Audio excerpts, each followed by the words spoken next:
नमस्कार दोस्तों, स्वागत है आप सभी का आज की स्पेशल वीडियो में। दोस्तों, आप लोगों ने सुना होगा infra fund, PSU fund, EV fund. तो ये फंड्स होते हैं, इनको थीमेटिक फंड्स कहते हैं। और कुछ लोग कहते हैं कि थीमेटिक फंड्स आपके रिटर्न्स को बहुत ज़्यादा बढ़ा सकते हैं। तो क्या वाकई में ये जो थीमेटिक फंड्स होते हैं ये हमारे रिटर्न्स को बढ़ा सकते हैं या फिर ये सिर्फ एक बबल है? देखिए, थीमेटिक फंड्स क्या होते हैं, इनमें हमें निवेश करना चाहिए या फिर नहीं करना चाहिए, कब इनमें निवेश करना ठीक रहता है, कब हमें इनको अवॉइड करना चाहिए, सब कुछ आज की वीडियो में डिटेल में समझेंगे।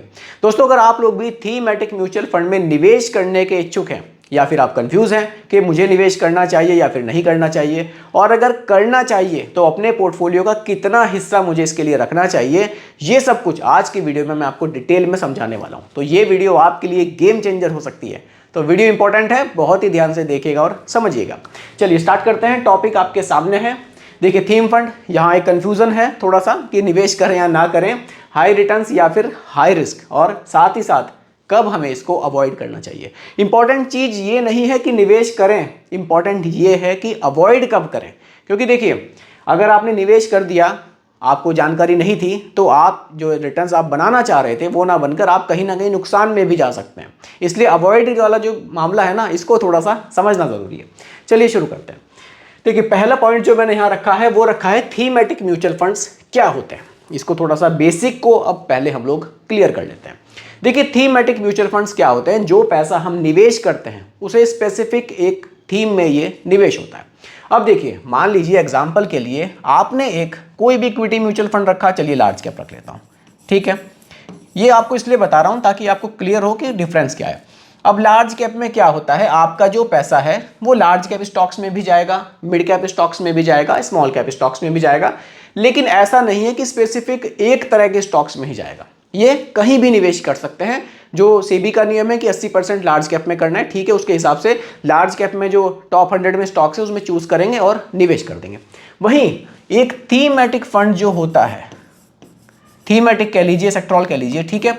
यहां क्या होगा, मान लीजिए आपने एक पीएसयू फंड चूज किया, ठीक है। अब ये जो फंड होगा ना, ये क्या करेगा, आपका जो पैसा होगा, आप एसआईपी कर रहे हैं या फिर आपने लमसम से इसमें पैसा डाला है, आपका पैसा स्पेशली पीएसयू स्टॉक्स में ही निवेश करेगा। आपका मैक्सिमम पैसा पीएसयू स्टॉक्स में ही जाएगा। अगर आपने इंफ्रा का चूज किया है तो जो इंफ्रा से जुड़े हुए स्टॉक्स हैं सिर्फ उन्हीं में जाएगा। आपने फार्मा का चूज किया है तो फार्मा से जुड़े हुए जो स्टॉक्स होंगे उन्हीं में निवेश होगा। जबकि एक large cap, mid cap, small cap, flexi cap, इन फंड्स को अगर आप चूज करते हैं तो ये अलग अलग स्टॉक्स में आपके पैसे को निवेश कर सकते हैं। अगर थीमेटिक चूज करेंगे तो स्पेशली उसी थीम के स्टॉक में पैसा जाएगा, ठीक है। तो ये पहले क्लियर होना जरूरी है कि थीमेटिक म्यूचुअल फंड्स आखिर क्या होते हैं। क्लियर है? अब मैं अगले पॉइंट पर बढ़ता हूं। देखिए, इनका रिटर्न पोटेंशियल कितना होता है, कितना रिटर्न ये बना सकते हैं। अब देखिए, ये क्या होता है ना, कभी कभी कोई सेक्टर बहुत ज्यादा बूम पर आ जाता है। जैसे कि आपने कोरोना के टाइम पर देखा था, जो फार्मा का सेक्टर था वो बहुत तेजी में था, बाकी सभी सेक्टर्स डाउन थे। लेकिन हमेशा फार्मा का सेक्टर इतने ज्यादा रिटर्न्स बना कर दे, ऐसा पॉसिबल नहीं है। ठीक उसी तरह से 2021 के आसपास आपने देखा हो, जो हमारा आईटी सेक्टर था, जो आईटी सेक्टर से जुड़े हुए स्टॉक्स थे, उनमें बहुत ज्यादा रिटर्न्स थे। लेकिन वहीं आते आते 2023-24 तक उसके रिटर्न्स गिर गए। यानी कि हमेशा कोई भी एक स्पेसिफिक थीम है जो हमेशा ट्रेंड में नहीं रह सकती, इसमें उतार चढ़ाव बहुत ज्यादा होते हैं। मान लीजिए कोई एक स्पेसिफिक सेक्टर था, उसने किसी भी ईयर में, एग्जाम्पल के लिए मान लीजिए 2021 में उसने रिटर्न्स बनाए, कितने बनाए, मान लीजिए 80% के बना दिए। क्योंकि जब ये सेक्टर तेजी में होता है ना तो रिटर्न्स बहुत ज्यादा बनाता है। कारण यह है कि आपका सारा पैसा उसी सेक्टर में निवेश है। अब मान लीजिए आपने आईटी सेक्टर में पैसा निवेश किया हुआ है, अब इधर कोई लार्ज कैप, मिड कैप है तो उसमें कुछ सिलेक्टेड स्टॉक्स होंगे, हो सकता है कि 5-7% पैसा जा रहा हो। लेकिन जब आपने थीमेटिक म्यूचुअल फंड लिया है तो आपका मैक्सिमम पैसा उसी थीम में निवेश है। मान लीजिए आपने आईटी सेक्टर को चूज किया था और आईटी सेक्टर ने एकदम से बूम लिया, तो आपके जो रिटर्न है बहुत ज्यादा बन सकते हैं। तो इसीलिए मान लीजिए 2021 में 80% के रिटर्न दिए, लेकिन 2023 आते आते हो सकता है कि ये सेक्टर गिर जाए, तो इसमें क्या हुआ, मान लीजिए नेगेटिव चला गया 20%। तो इसमें ये उतार चढ़ाव ना बहुत ज्यादा कई बार हमें देखने को मिलता है। तो इसलिए जो इसके रिटर्न्स है, अगर आप कंपेयर करेंगे इक्विटी म्यूचुअल फंड से, कई बार आपको बहुत ज्यादा दिखाई देंगे और कई बार आपको बहुत कम यहाँ दिखाई देते हैं। तो इस तरह जो रिटर्न्स पोटेंशियल है इसमें कई बार बहुत ज्यादा देखने को मिलता है और कई बार हमें नेगेटिव भी देखने को मिलता है, ठीक है। अगले पॉइंट पर बात करते हैं, ये फंड्स कब यूज़ करने चाहिए। देखिए, मान लीजिए आप एक पोर्टफोलियो बना रहे हैं, आपने लगभग 15-20 हज़ार रुपये की कोई SIP का प्लान आप कर रहे हैं, आपने जो अपना पोर्टफोलियो है कंप्लीट बना लिया है, लेकिन आपको लग रहा है कि आपको थोड़ा सा और रिस्क लेना है, थोड़ा सा आप एक एग्रेसिव इन्वेस्टर हैं, मुझे 5-7-10% पैसा और बढ़ाना है, तब आप इसमें निवेश कर सकते हैं।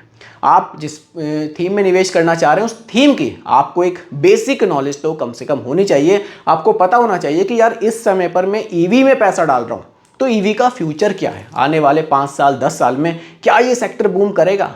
इतनी नॉलेज अगर आपको होगी तभी आप एक थीमेटिक सही फंड चूज कर पाएंगे। सिर्फ ऐसे ही कहीं से भी सुन लिया आपने, उसमें आप पैसा निवेश कर दिएंगे तो फिर वो आपके लिए नुकसानदायक हो सकता है।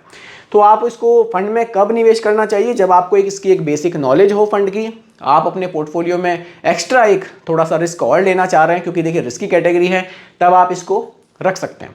तो नॉलेज होना बहुत ज़रूरी है। और बाकी एक चीज़ और ध्यान में रखिएगा, अगर आप SIP जो कर रहे हैं थोड़ा सा बड़े अमाउंट की कर रहे हैं, तभी इसको रखने में फ़ायदा है। मान लीजिए आपने 3 से 4 हज़ार 5 हज़ार की SIP कर रहे हैं, तब इसको शायद अवॉइड करेंगे, मेरे हिसाब से तो ज़्यादा ठीक रहेगा। ठीक है, देखिए इसको कब अवॉइड करना चाहिए इसको भी समझ लेते हैं। मान लीजिए आप एक छोटी SIP कर रहे हैं, जैसा कि मैंने आपको बताया 4-5 हज़ार की कर रहे हैं, तब आप इसको अवॉइड कर सकते हैं, क्योंकि इसमें तो आप इक्विटी म्यूचुअल फंड्स नॉर्मल रख लीजिए, large cap, mid cap, small cap, flexi cap, ये आपके लिए ज़्यादा ठीक रहेगा। इसमें आपको ज़रूरत नहीं है, आप एक बड़ा पोर्टफोलियो बना रहे हैं तब इसको 10% के आसपास रख सकते हैं, कोई दिक्कत नहीं है। आपको मान लीजिए मार्केट की नॉलेज नहीं है, तो आप बिल्कुल इस थीम को अवॉइड करें, आपके लिए ठीक रहेगा। आप एक ऐसे इन्वेस्टर हैं जो बहुत कम समय के लिए निवेश कर रहे हैं, मान लीजिए आपने SIP की है कोई 3-4 साल के लिए, तो ऐसे में आपके लिए हाइब्रिड फंड्स बढ़िया हैं। ऐसे में भी आपको ये जो थीमेटिक म्यूचुअल फंड्स है इनको अवॉइड करना चाहिए। ठीक है, आगे बढ़ते हैं अगले पॉइंट पर, कंपैरिजन। देखिए, मान लीजिए किसी ने एक थीमेटिक म्यूचुअल फंड में निवेश किया, मान लीजिए कोई भी एक स्पेसिफिक थीम पकड़ी, जैसा कि मैंने आपको पिछली स्लाइड में बताया, कभी तो उस फंड ने आपको बहुत ज़्यादा रिटर्न्स दिए, फिर एकदम से जो उसका ट्रेंड था वो खत्म हुआ, तो रिटर्न्स हमें नेगेटिव देखने को मिलने लगेंगे। वहीं अगर एक normal flexi cap mutual fund में कोई इन्वेस्टर निवेश कर रहा था, उसको वहाँ जो रिटर्न्स बन रहे थे ना, उसमें थोड़ी सी कंसिस्टेंसी रहेगी, उसको 12 से 14% जो भी बन रहे हैं उसके वो पर ईयर बनते रहेंगे। लेकिन एक थीमेटिक म्यूचुअल फंड है, कभी आपको 50% के रिटर्न्स भी दिखाएगा, तो कभी आपको 5% के रिटर्न्स भी दिखाएगा। तो इसका जो कंपैरिजन मैं आपको बताना चाहता हूँ वो ये मैं आपको बताना चाहता हूँ, अगर आप एक नॉर्मल इन्वेस्टर हैं तो फिर आप नॉर्मल इक्विटी म्यूचुअल फंड्स रखिए। अगर आपको थोड़ी सी बेसिक से थोड़ी सी एडवांस की तरफ जानकारी है, तब आप उसमें एक थीमेटिक म्यूचुअल फंड उसी पोर्टफोलियो में लगभग 10% के आसपास ऐड कर सकते हैं, तभी आपके लिए ज़्यादा बेनिफिट वाला रहेगा। लोग गलती क्या करते हैं, कई बार देख रहे हैं कि यार थीमेटिक म्यूचुअल फंड्स के रिटर्न्स तो बहुत बढ़िया हैं, कई बार हम लोग ऐसे कुछ एडवर्टीज भी देख लेते हैं, लोगों से भी सुन लेते हैं, तो उसकी गहराई में ना जाके ना सीधा थीमेटिक म्यूचुअल फंड देखेंगे और उसमें सीधा अपनी SIP स्टार्ट कर देंगे, वो कई बार हमारे लिए रिस्की हो जाता है। ठीक है, तो इसीलिए जो अगर आप एक नॉर्मल इन्वेस्टर हैं तो normal, large cap, mid cap, small cap, flexi cap, ये फंड्स आपके लिए ज़्यादा बेटर ऑप्शन हो सकते हैं।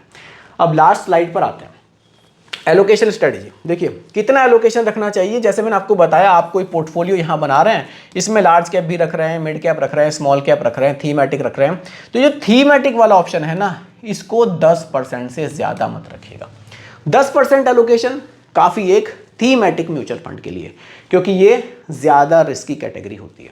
और चूज़ करते समय इस चीज़ का ज़रूर ध्यान रखिएगा, जो थीम आप, स्पेसिफिक थीम आप चूज़ कर रहे हैं, उसके बारे में एक बेसिक नॉलेज थोड़ी सी आपको होनी चाहिए कि फ्यूचर में ये कैसा परफॉर्म कर सकती है।